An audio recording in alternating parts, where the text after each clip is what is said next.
Thinking about upgrading your Rebel camera? Well, I just did. Stick around, find out why.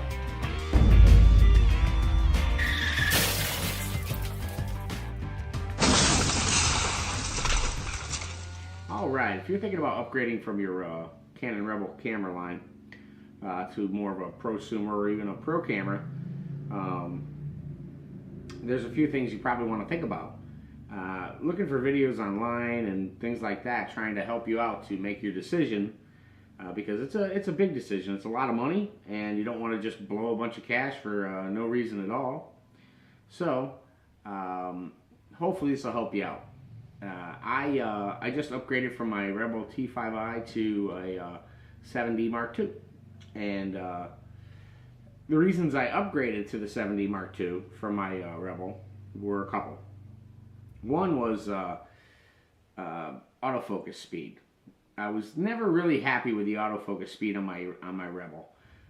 If I went to shoot fast-moving subjects, track objects, birds in flight, things like that, you could get a sharp shot, but it was a lot of work to do it, and I felt like I was missing out. So that was one thing that the 7D Mark II had over a lot of cameras, was its autofocus speed and autofocus points and the ability to track moving subjects. So that's the reason I upgraded to the 7D Mark II, probably the main reason.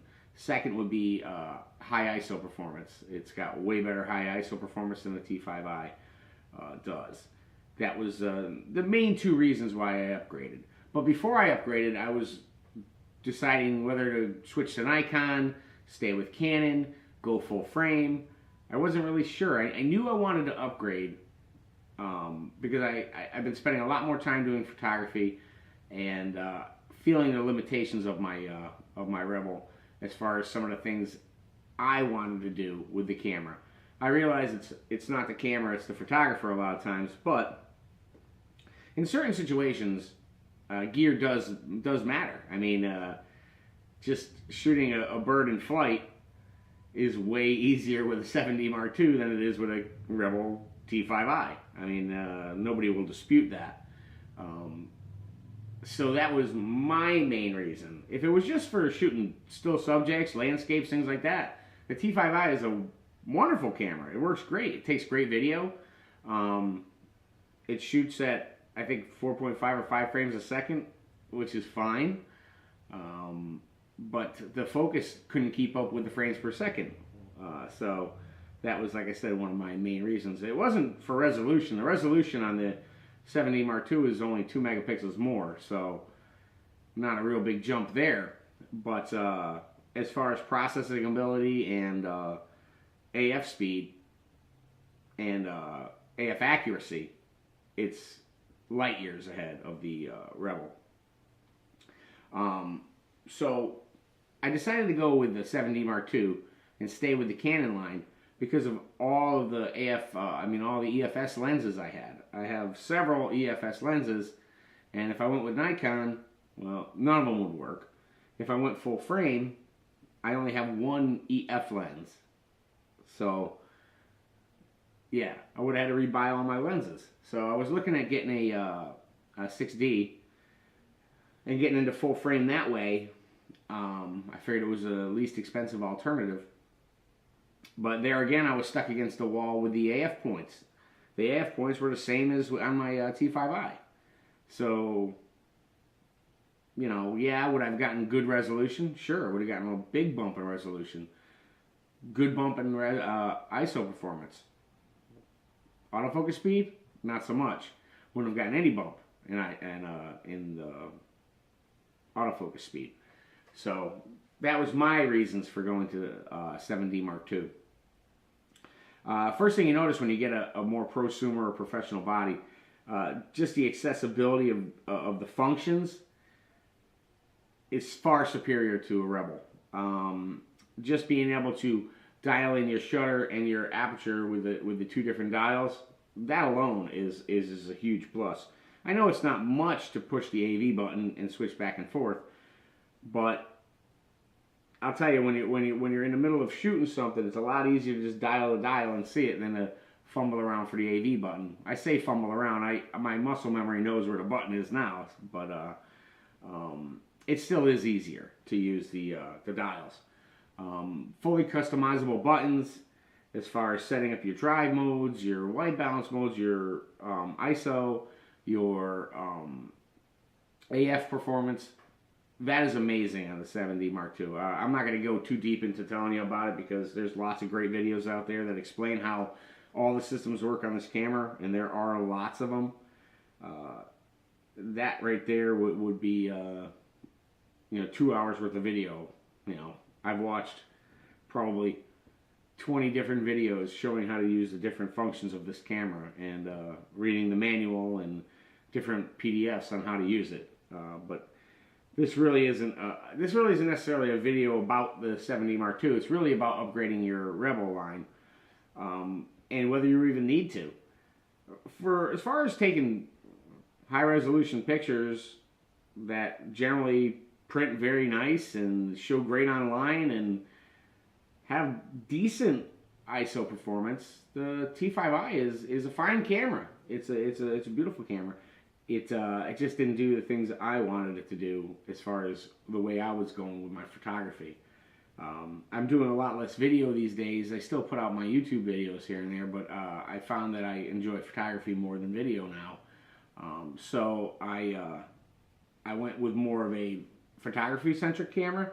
If I was doing more video, I probably would have gone with the 80D. That would have fit my needs there, and would have got a 4 more megapixel bump in resolution. But as far as I've looked online and the specs I've read and the pictures I've seen, there's really not much difference there either. Yeah, and definitely my choice to go with this camera wasn't a resolution choice. It was more of a functionality choice.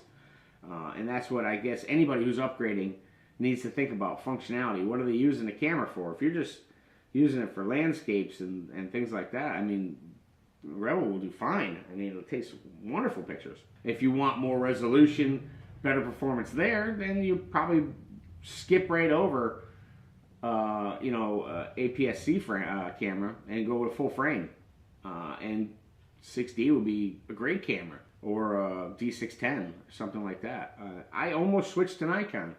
I love the images that come out of a Nikon. It was just going to be such a costly change that I decided to stay with my Canon equipment. Plus, I got an incredible deal on this 7D Mark II. Canon had them on sale for $14.99 with a 18-1/35 lens, refurbished. So it's like brand new. It's got a 1-year warranty on it, and it's from Canon. So as far as I was concerned, it was a great deal. So far, I'm very impressed with the camera. I'm very happy with my upgrade. I have no buyer's remorse. I would do it again in a second, just for the abilities this camera has. I mean, I took it out of the box, messed with the AF performance, and threw my 55-250 on there and was shooting birds in the backyard. Stellar pictures. Went down the beach, started shooting surfers. Great pictures.